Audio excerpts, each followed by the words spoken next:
y la montimorillonita. Estos tres son los que encontramos con más frecuencia en las arcillas con que trabajamos, pero podemos encontrar normalmente más de uno en la mayor parte de las arcillas. Encontramos muchas arcillas que son ilítico-cauliníticas, arcillas cauliníticas con presencia de montimorillonita, y esto va a cambiar sus propiedades.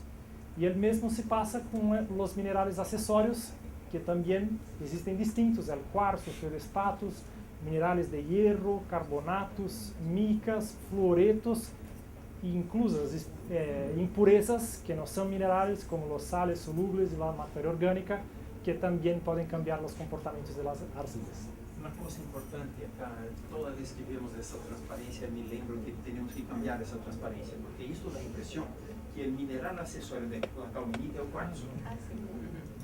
Esto debería, por favor, haga eso. Diana, te dejo encargada de hacer esto. Esto es una tabla, esto es otra tabla. Dos tablas distintas. ¿Sí? No, todos estos pueden estar presentes en cualquier uno de estos. Yo voy a hacer la corrección antes de pasar. Ahora, La hacemos. Solo para claridad, de pronto las personas que están más familiarizadas, setiolita paligorskita es sinónimo de atapulgita. Las personas que trabajan con pinturas y es un sinónimo también mineral para llamar ese grupo. Entonces está ahí clasificado. Y la hirita, para los que no la conocen mucho, es la misma moscovita, pero en un tamaño muy fino. Composicionalmente es muy equivalente, pero es ya una denominación a un tamaño muy fino de una rica potasio. Gracias, Diana. la dianita. La dianita, todavía no hay la dianita. No sé si es Nosotros tenemos todos esos minerales, excepto la sepiolita no es muy común, pero todos los otros son muy comunes en las materias primas que tenemos. Y con eso se amplía las posibilidades de se hacer distintos productos. Pasar ahí, en función de sus características, entonces, un comportamiento muy importante asociado a los materiales plásticos es su actuación como agente suspensor. Todas las arcillas, los caulinos en menor proporción y especialmente las bentonitas hacen eso con mucha competencia, porque si nosotros hiciésemos una barbotina, como hablamos ahora, una barbotina también, agua y materiales desgrasantes solamente, estos materiales, por sus partículas mayores y por la ley de Stokes, que nos indica la velocidad de caída de las partículas en fluido, se tendría una velocidad de caída muy grande y una dificultad muy grande de mantener esta suspensión estable, una decantación, una sedimentación muy elevada. Y cuando vamos a una mezcla con no plásticos y plásticos, la presencia de las partículas finas de arcilla, nosotros acostumbramos decir que se forma una especie de una cama para evitar la caída de los materiales más gruesos de desgrasantes. Entonces, es muy importante, acá estamos hablando de pastas, pero esto, por ejemplo, para engobes, esmaltes, es fundamental, el mismo también con las pastas serigráficas. La presencia de materiales con esta característica tiende a incrementar el comportamiento de la suspensión, tornar la suspensión más estable y con menor tendencia a la sedimentación.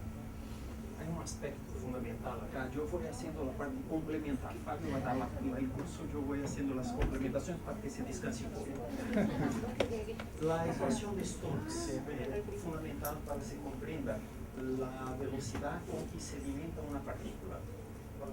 Creo que todos conocen la ecuación de Stokes, pero hay una variable muy mal comprendida en la ecuación de Stokes y que no está en ninguno de los libros.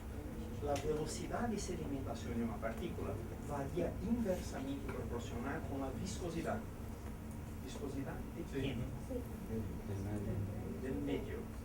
Si tenemos partículas de alumina sedimentando en agua, el medio de agua, la viscosidad de agua.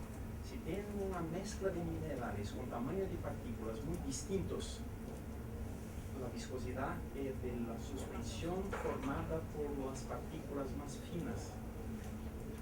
Es como si tuviésemos las partículas liso.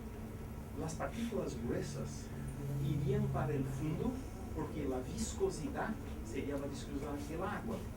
Pero si quito las partículas más gruesas y hago una barbotina com as partículas mais finas, muito menores do que as partículas gruesas do material no desgraciante que está acá. Tá? E isso hace uma suspensão que tem uma viscosidade mais elevada. Essa é a barbotina na qual as partículas de desgraciante vão sedimentar.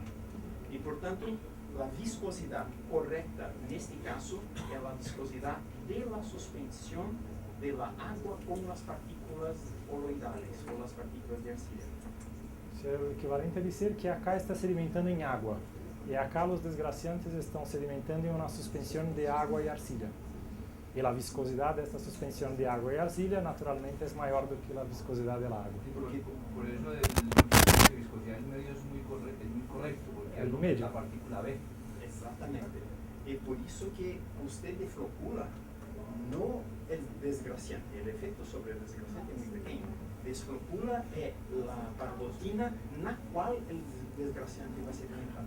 Quando baixa a viscosidade, a sedimentação pode ocorrer. Se aumenta a viscosidade ou a pixotropia, e através da pixotropia a viscosidade, aí a velocidade de sedimentação das partículas de desgraciante. Pero Agora o Fábio trabalha mais. dá uma checadinha. Pendrive não é a bateria, porque a luz está bem, a láser, pero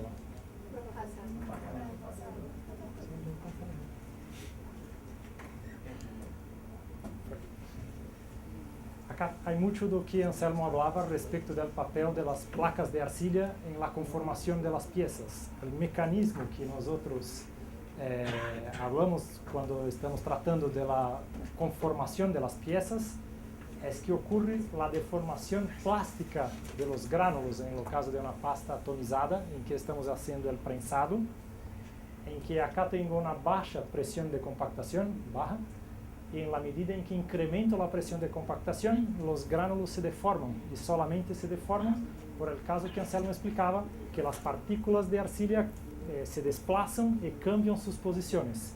Y esto se puede verificar que con el incremento de presión, su formato cambió, y en consecuencia de esto, que es muy importante para nosotros, los espacios vacíos entre los gránulos, que eran mucho numerosos y grandes acá, ahora están en menor número y en tamaños menores también.